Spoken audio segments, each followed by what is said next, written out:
Welcome to this episode of Abide in Me, How Jesus Models Secure Attachment with God.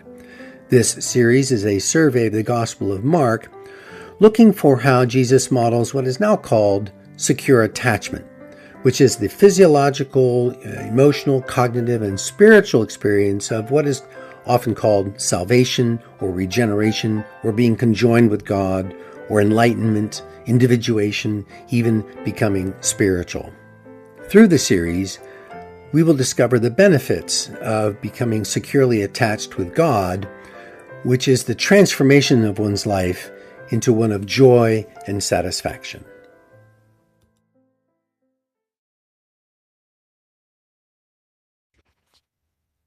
At the end of Mark chapter 14, Jesus is arrested in the middle of the night by armed men from the temple.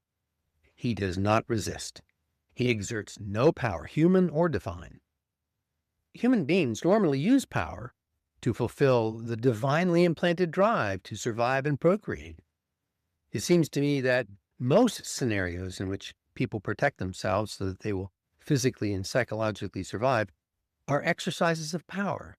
And so they stand tall and make loud noises, or they shoot back, or even shoot first. Sometimes people defend their standing in community with accusations and defamations, and will likely bend the facts to fit their needs. Now, I've never had to protect myself physically with an exercise of violent power. However, I admit to saying harsh words, that is, lies, right, in the most powerfully convincing way I can in order to defend my sense of myself and my standing in my community. While I want to stop this kind of thinking and speaking, I recognize it is an automatic reaction that originates from a deep, spiritual, and vital feature that God has given to human beings to protect ourselves in order to procreate and populate heaven and so forth. The source of this inclination is purely good. But in the process of its manifestation into my lower self, along the way, somehow it is bent by a fear of loss, a fear of abandonment, a fear of death, if only of my ego. The resolution is to cultivate an attitude of abundance and to develop a trust that all will be well in the end, regardless of the present circumstances, and to develop a memory of being loved. I do this by remembering that I and everyone else is a child of God. God loves me unconditionally and everyone else, and is making every effort within the bounds of divine providence to create a relationship between himself and I so that I experience joy and satisfaction now. And so I will be spiritually and eternally blessed. By practicing, thinking, and speaking and acting from this faith, my mind is formed into a channel for the divine love, for the flow of life, for the source to come into and through me. And my brain is trained to healthfully, non-reactively manage the fear of loss that arises when my existence is threatened. Jesus models this security by acting from his trust that the divine plan will achieve his mission, which I know his mission is not my mission. His mission was the redemption for everyone on the planet. But the model he's showing me is that he is convinced to his very bones that physical power will not achieve the end in view. He does not resist the people who are arresting him. He intervenes, in fact, in the violent attack. In the Gospel of John, the story includes him healing the man whose ear was cut off. So this story is encouraging and daunting at the same time. My 11-year-old grandson once observed while preparing to go to school that he felt both excitement and dread. It's a common experience. Jesus modeled how a securely attached person manages this dichotomy, this yin and yang, this both and. Jesus had spent 30 years practicing this non-dual way of being. He trusted in his Father, which was the divine in his own soul. He lived in the present moment, seeing and feeling his own pain and fear, and seeing and hearing the distress and fear of those around him, including those, in this case, who were out to murder him. He had found a way to hold both his excitement for the accomplishment of the divine plan and his dread arising from knowing the physical and spiritual pain he was about to experience. His lifelong practice of praying was a mindfulness practice of remembering his place in creation, remembering the role he was fulfilling, and remembering the joyful connections he felt in the moment, and the eternal joy he would experience, not only for himself, but for all people. He had cultivated a sensitivity for other people's spiritual plight, which produced an automatic impulse to be compassionate and a non-anxious presence.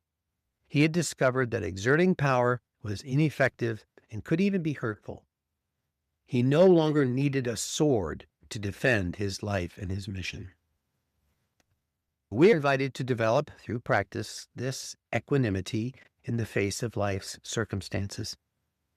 We are called to practice nonviolence in reaction to threats and attacks. We can follow Jesus' model of loving all people, and so restraining our use of power, mindfully, prayerfully seeking an effective path to protecting ourselves and trusting that the Lord will make it work for good, including that unbelievable, miraculous healing of perpetrators who we may find it impossible to forgive. Next, Jesus is confronted by the church leaders, and he's able to remain silent when false accusations are made, speaking up only to correct the wrong ideas they had of his mission.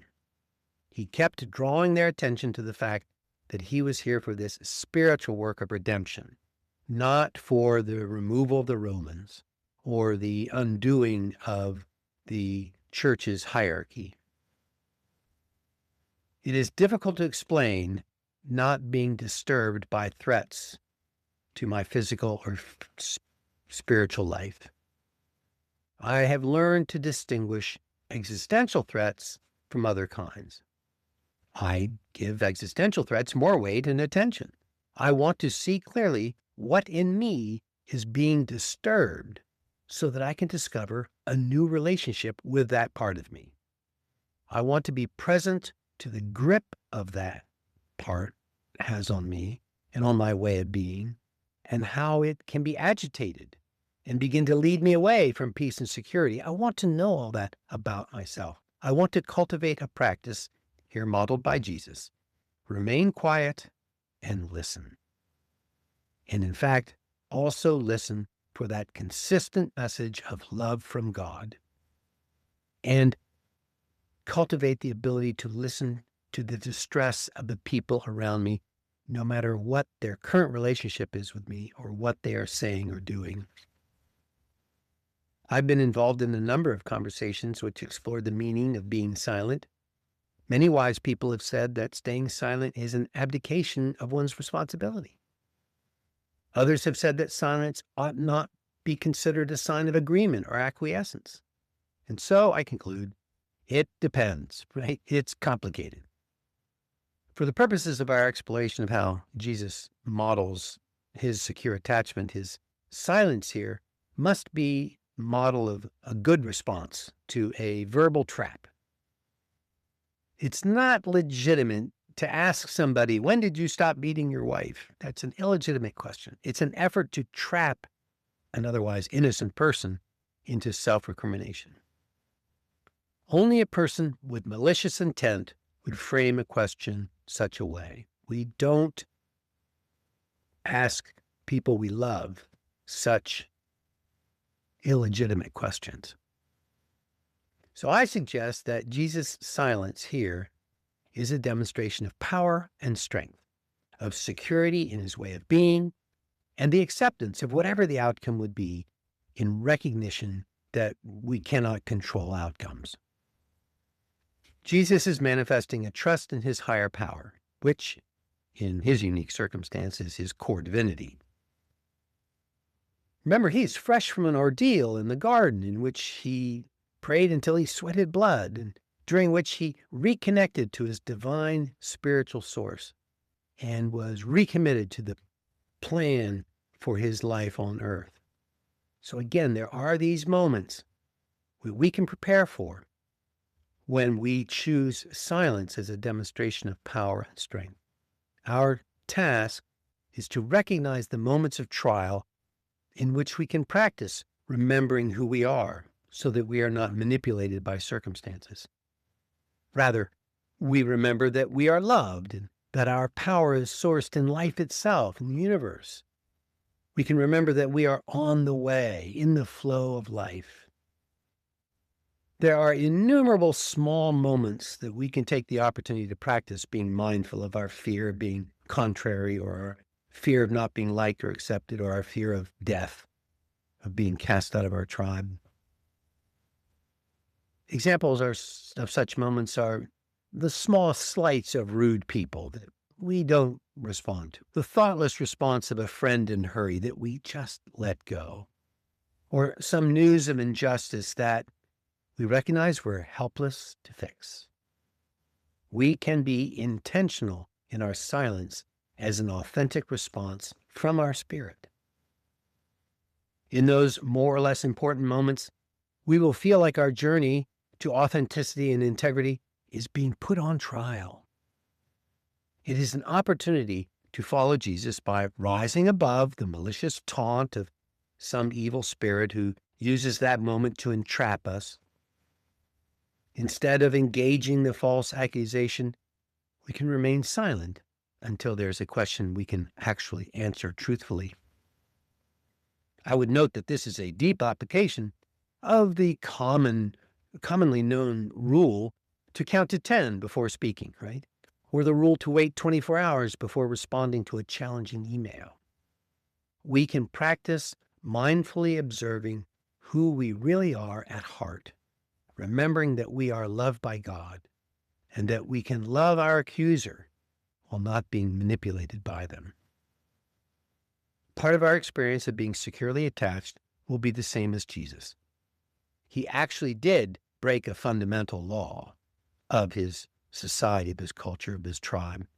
For thousands of years, the religion had depended on this law.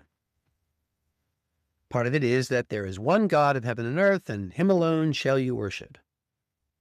And Jesus, Christians believe, rightly claimed to be the promised Messiah, who, again by Jesus' interpretation, had to be the Son of God. And this idea was in direct contrast to what the leaders were saying at the time. And so there are times when our beliefs are attacked, and we are then given a chance to not wither or succumb to the pressure to fit in the culture around us. And the way to do that is to find silence. And then the priest is given to take this obvious tack of asking Jesus straight out if he was the Son of God, rather than trying to trap him in some nefarious way. And of course, Jesus answers yes. That's what this whole story is about. Now, he could do this, I'm observing, because he was, at that time, secure in his relationship with his Father. He felt protected from any harm to his divine mission. He wasn't worried about the outcome. He wasn't trying to be in control. And he could speak truth to power because he had already become accepting of any outcome. He wasn't cognitively disturbed so much. He had let go of his ego or the need to be right. He let go of the need to make others wrong. And there is promise here for us. We will survive and thrive whenever we experience a secure attachment, when our sense of self is founded on a trust in our love, both received and given. With practice, especially in those small moments, we will be ready for the harder tests that are transformative. We will have a visceral experience of God being with us, loving us, and being in us. The chapter concludes with this side story of the Apostle Peter positively denying that he knew Jesus.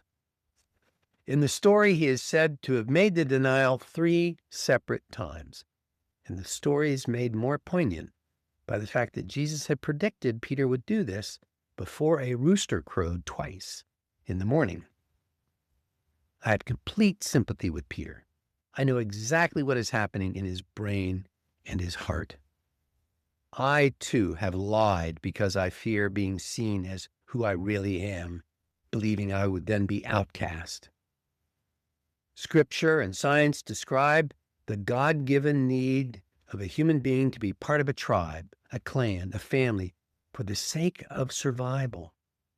Being alone is such a threat that we make unhealthy alliances, or we lose ourselves, or we even lash out at those not like us, simply to be seen by others as belonging and remain connected to our group.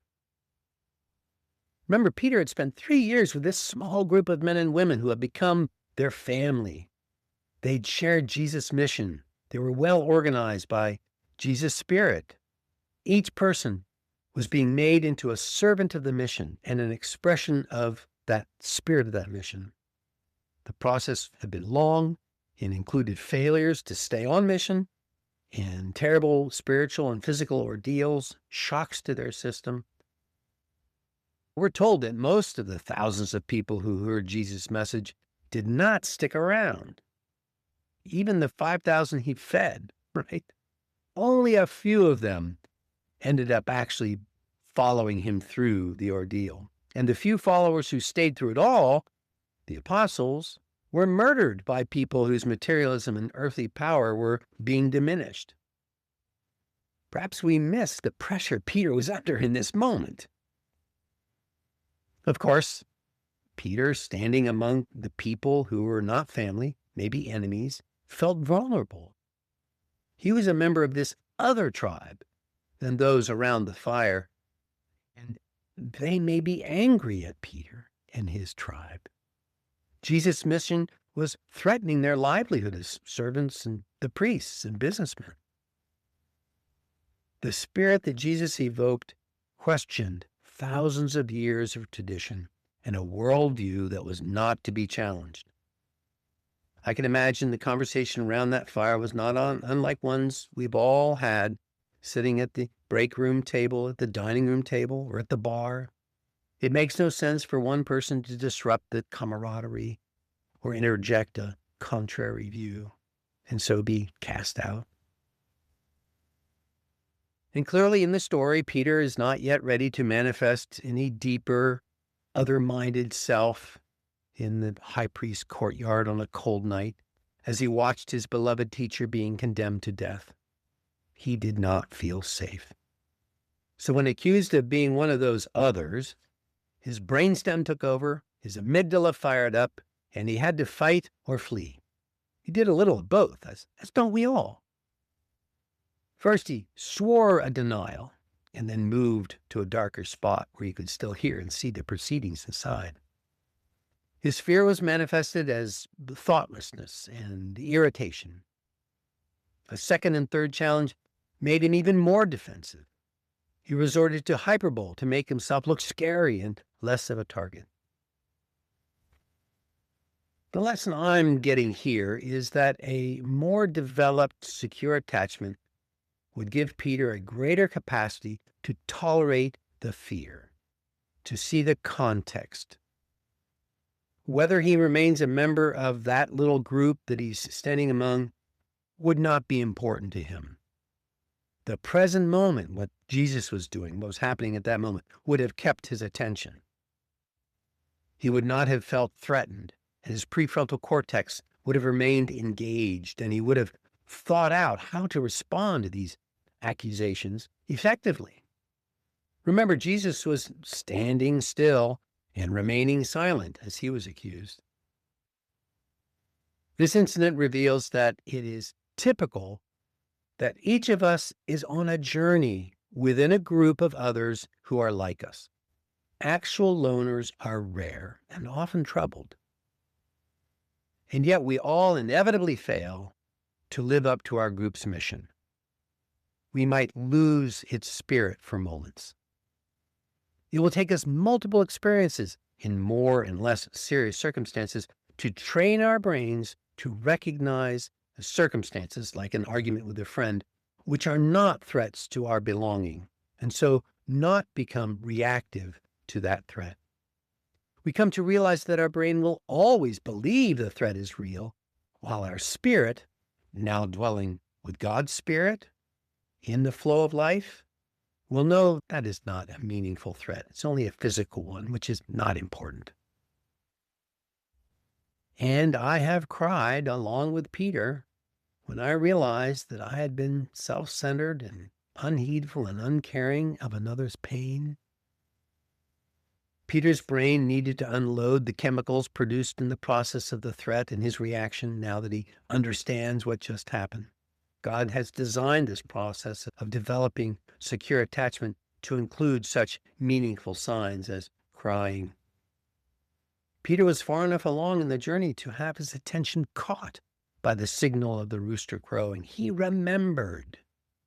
His brain re-engaged with the present moment. While I certainly wish all God's signs to me were that loud and obvious, the point is that God has designed it so that we can respond to the message. We cry, resetting our brain's equilibrium, and we thus set ourselves up to respond next time a little more quickly, a bit less reactively, when we are afraid of losing our connection to our tribe, to ourself, or to our God. God loves us unceasingly. We belong to Him, to the universe, to the source.